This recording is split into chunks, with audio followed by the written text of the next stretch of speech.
Geger menyedot keterkejutan luar biasa. Itulah yang mengguncang sosok Saipul Jamil pasca resmi menjadi tersangka kasus pencabulan anak di bawah umur. Mata publik kian terbelalak karena korban berinisial DS yang melaporkan Saipul adalah seorang remaja laki-laki yang sontak saja mengulik teka-teki penyimpangan seksual di balik semua ini. Mungkinkah Saipul yang selama ini terlihat rajin beribadah bahkan baru pulang dari ibadah umroh 2 bulan lalu tersebut menyukai sesama jenis dan terlibat narkoba sehingga digiring ke markas BNN pada hari Jumat kemarin? Teka-teki ini kian menjulangkan misteri karena ketika ditemui oleh pihak Komisi Perlindungan Anak Indonesia atau KPAI, Saipul tidak membenarkan ataupun menolak dugaan pencabulan DS yang masih berusia 17 tahun. KPAI tentu prihatin atas keberulangan kasus pencabulan terhadap anak dan lebih prihatin lagi ketika tersangka pelaku adalah public figure yang seharusnya memberikan keteladanan yang baik bagi anak-anak. Ada tidak mengakui kalau dia tidak mengakui atau setidaknya tidak mengiyakan dan juga tidak menidakkan ketika kita konfirmasi. Tadi itu secara eksplisit kita juga jelaskan, kita tanya, kita konfirmasi dan kita klarifikasi, benar nggak? Dia bilang begitu kan? Dia nggak menjawab benar atau tidak, tapi kemudian dia bilang ke pengacara. Mau tak mau, tanda tanya besar pun mencuat. Ada apa dengan Saipul Jamil? Jika pihak yang berwajib telak-telak menyatakan bahwa Saipul telah mengakui semua perbuatannya, mengapa kini di hari kedua ditahan, Saipul mendadak berubah sikap tidak membenarkan tapi juga tidak mengelak? Mungkinkah Saipul pelin-pelan? Butuh waktu untuk menjawabnya. Yang jelas, 2 hari mendekam di tahanan Polsek Kelapa Gading, Jakarta Utara, ada sederet pihak yang ingin menyatakan simpati kepada Saipul dengan datang menjenguk.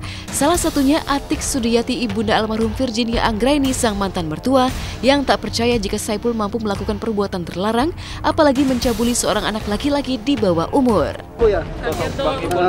dia anak baik kok, nggak percaya deh. kaget ibu Iya, malahan saya juga lagi nyariin, cuman dia belum ada yang cocok aja kali ya gitu ya. Kasihan kan dia sendiri terus karena kan. dianggap sebagai anak kandungnya Bu ya. Ya, makanya percaya nggak dengan kejadian seperti ini? Rasanya tidak mungkin kan gitu. Nanti insya Allah kalau teman-teman ajak jalan, aku juga ikut bareng mereka semua. Iya, nanti bareng kalau misalkan teman-teman kompak semua jalan, aku barengan ikut. Kalau dibilang kehilangan ya pasti kehilangan lah, itu aja.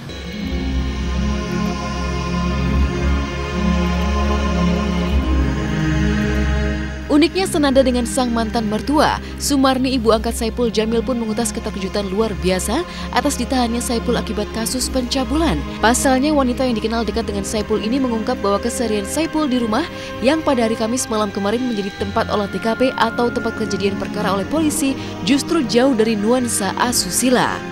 Dia dengar berita itu ya saya langsung sedih, langsung nangis ngelihat berita gitu, langsung ngubungin HP-nya nggak keangkat, mungkin dia nggak megang HP, belum sempet ngomong apa-apa kan, tadi udah langsung diserbu, jadi langsung mau Jumatan juga kan, jadi belum sempet ngomong apa-apa, makanya itu saya masih nunggu baliknya, nggak nyangka gitu, nggak yakin gitu, masa iya sih orang biasanya aja nikahnya sama cewek kan, sama Dewi Persik, sama Virgin. Itu biasanya kalau sama Dewi Persik juga kemanapun pergi kan saya selalu ikut, kemanapun. Kalau semenjak nikah sama yang belakangan ini saya udah gendut, udah sering sakit-sakitan, jarang ikut memang. Namun jika faktanya kini Saipul Jamil menyandang status tersangka, bahkan harus menjalani pemeriksaan di markas BNN, benarkah masih terselip misteri yang belum terkuak di balik kasus pencabulan yang kini membelit Saipul Jamil? Sempat 2 kali menikah dan 2 kali menjadi duda, mungkinkah seorang Saipul mampu terlibat kejahatan seksual terhadap sesama jenis? Sebuah misteri yang kian mendulang teka-teki baru, karena ketika ditemui oleh tim Hotshot, Dewi Persik sang mantan istri tak hanya mengaku prihatin, tapi juga menyingkap sebuah kesaksian mengejutkan. Pasti saya akan menerima. Yang pastinya bagaimanapun dia pernah jadi suami saya. Di saat saya mau menikah dengan Mas Saipul berarti tandanya saya menerima apa adanya. Tapi di saat pernikahan itu ada sebuah pengkhianatan, itu yang membuat saya nggak bisa. Kan protesnya saya sampai di Pak Hakim kan saya bilang bahwa saya tuh butuh seorang suami tuh di samping saya. Karena kan Mas Saipul tuh ibadahnya kuat. Mas Saiful itu itikaf terus sama teman-teman laki-laki terus. Saya tuh cuma butuh dia itu bersama saya gitu. Minimal kalau itikaf itu itikaf bareng dengan saya. Setiap orang tuh pasti punya masa lalu. Kita harus bisa kasih kesempatan orang itu. Siapa tahu dia sudah taubat atau bisa, intinya seperti itu.